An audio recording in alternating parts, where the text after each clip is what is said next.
For the first time in his life, Rocky didn't care about getting wet, not if it meant finding Marshall. I'd even let him spray me with his water cannons every day if it meant seeing him again. When the storm was too much for any of them to handle, Ryder had ordered all the pups back to the lookout, much to their disagreement. They all wanted to find Marshall. Especially in this storm, nevertheless, he gave an order and they obeyed. It had shocked them to when Chase had told Ryder pretty much to forget and took off on his own. The very same Chase that always drilled them every day with disobeying Ryder's every command. Now they both had Marshall, Chase, and even Skye to worry, it appeared as she decided to follow him. Rocky wondered if she did it because she wanted to find Marshall, or because of her feelings for the police pup. Everyone in Adventure Bay knew that Chase and Skye had a thing for each other, but neither of them had the courage to admit it. Still, if there was any of the two pups who could find Marshall, it was them. The rest could only wait for their return. Zuma constantly paced around the living room, while Rubble was focused on the driveway outside, hoping to see or hear a car coming. Rocky had learned the value of patience early at the young age, but he was still finding it hard not to just grab his truck and continue his search. If it meant getting wet, Rocky, asked Zuma, looking at him. With a hint of worry, Rocky did his best to smile at the pup. A long-time speech that annoyed him since he couldn't say his name right.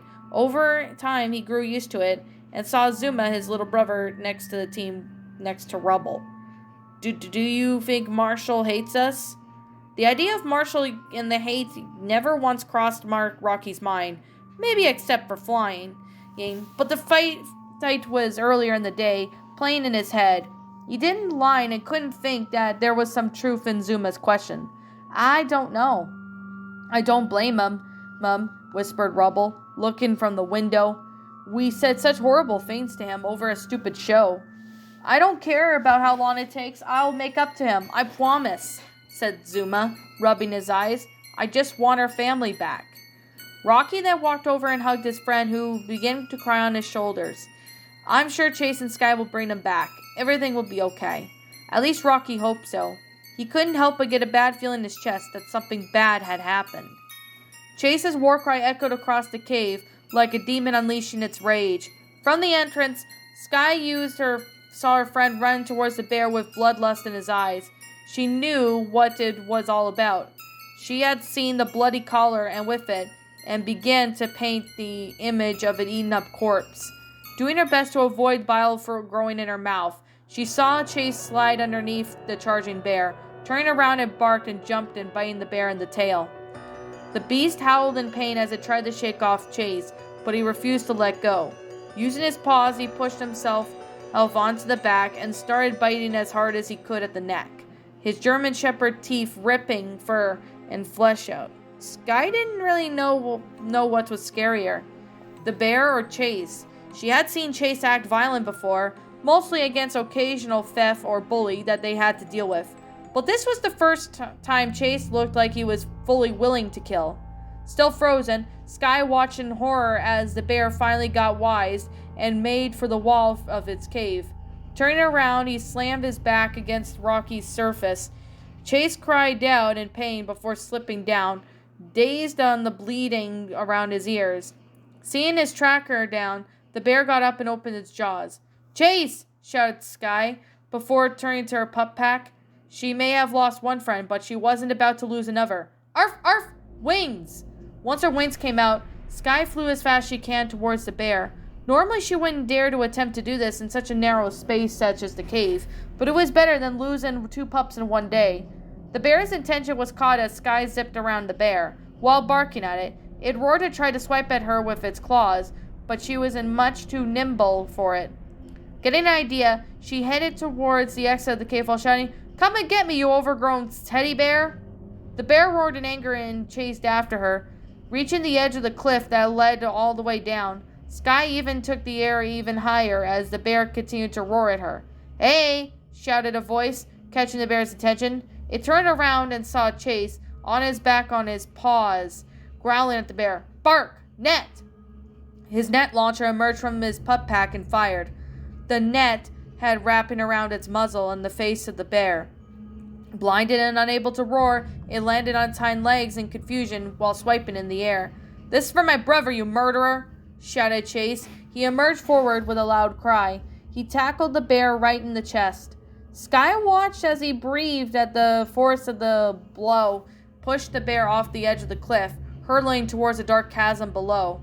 Skye didn't help but watching the bear fall until she could see it no more, and then turned away, trying not to visualize the gory fate. Instead, she focused on Chase, who was at the location of where the bear head fell, taking in deep breaths, then quickly turned back to the cave. Landing on the ground, Skye retracted her wings and went forward, eyeing the puddle of blood that smelled like, No, please. Skye rushed in, but then paused as soon as she see the sight of her heart. Chase held Marshall's blood-covered paw and was starting to mix with tears that were falling from his eyes.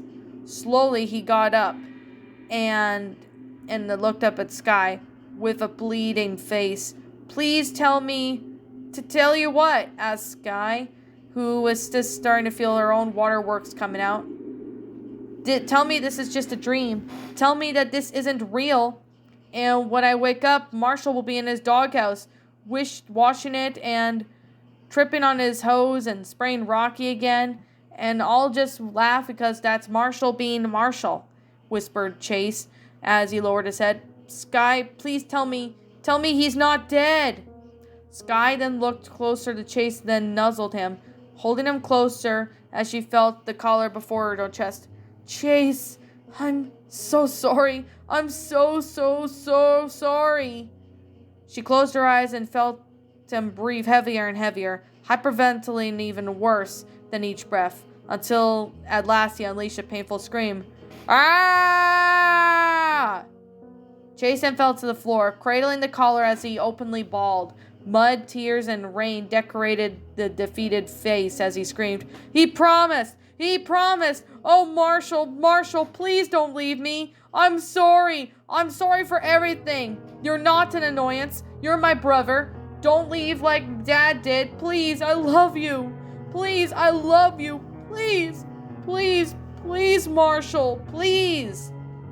Never before Chase had a look of stone broken in the eyes of Skye.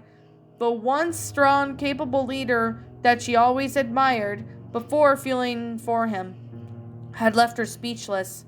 It was like looking at a newborn all alone, scared in the world of nothing but darkness. His sorrow cries even rang, and Skye's soul she lay over and cried with him. Nothing she had said could heal this.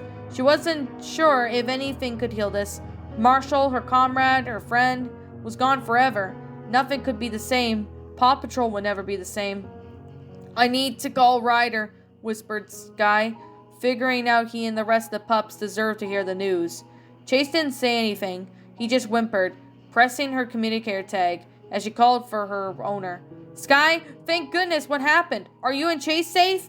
Cried out Ryder on the other end. Ryder? Whispered Skye, trying to find the words. Skye, Marshall's dead. Another cry exited out of Chase as Skye winced. Another line was quiet as Skye waited. Are you sure? Is there a body? Asked Ryder with his voice cracked. We found his collar and his blood in a bear cave, he said Skye, trying not to imagine the grim final moments of the Dalmatian's short life. All she can hope that he didn't suffer long and was at peace.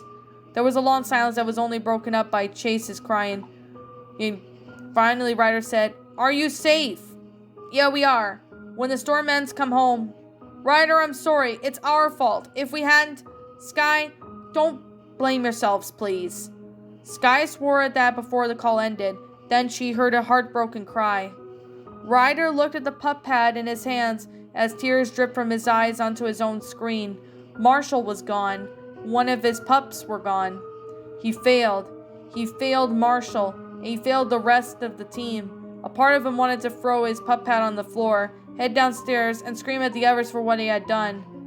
It was their fault that Marshall ran away, and it was their fault he died. It was their fault they couldn't save him. As much as Ryder wanted to do that, he couldn't. He loved his pups, and all of them were important, even when they made a mistake. They never meant to have Marshall leave on purpose, nor that they wanted him dead. He saw the regret in their eyes, and the news was just to destroy them. He never wished on anyone, to lose someone that they had cared about so much. He even known them that what he was going to tell Blaze and Misty.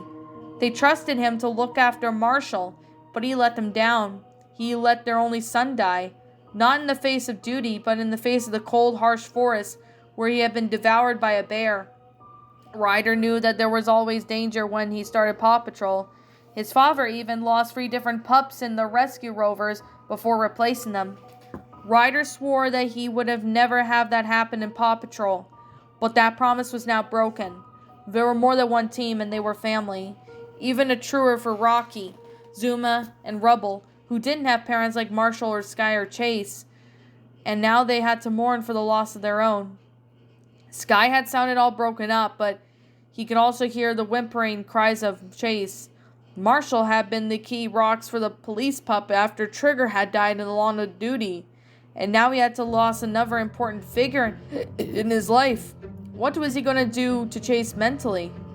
He didn't know what to do or the other pups would take it, but still it was best to tell him now. Delaying it will not help anyone. Taking the elevator down, Ryder then watched as all the zoomed towards with the anticipation. Did they find him? Asked Zuma. Is he okay? Asked Rocky. He looked at all of them while clenching his fist, and he knew he told them the truth, because nothing would be the same with them again. I'm sorry, pups, but we found Marshall's tag with a lot of blood on it in a bear's cave. Their eyes widened in horror. Because of this, Marshall has been declared deceased. No! Shouted Rubble, and as he ran away right outside. Ryder knew where he was going. Whenever Rubble got upset, he locked himself in his doghouse and refused to come out. He didn't blame Rubble. In fact, Ryder wanted to lock himself in his own room just to cry. I can't believe it, muttered Rocky, tears in his eyes. Not Marshall. Tell me they at least found his body. Ryder shook his head as Rocky began to weep. Marshall, I'm so sorry. I didn't know if you could hear me up there, but I'm so sorry. Rocky? Whispered Zuma, whose lips began trembling as his eyes began to water. You said he'd be all right. Rocky shook his head and looked at Zuma. I'm sorry. It's not fair. It's not fair. It's not fair, screamed Zuma as he dived into Rocky's arms. Wah! Marshall! Ryder then turned away and just went back to the elevator and rode it all the way back up. He could still hear Zuma's wails. He couldn't do this. He needed help. He turned to his pup pad and called for his father. For a few rings later, he saw his dad and all ready to greet him. Showed concern when he saw his son crying. Ryder, what happened? Dad? Whimpered Ryder as he fell to his knees. I lost a friend.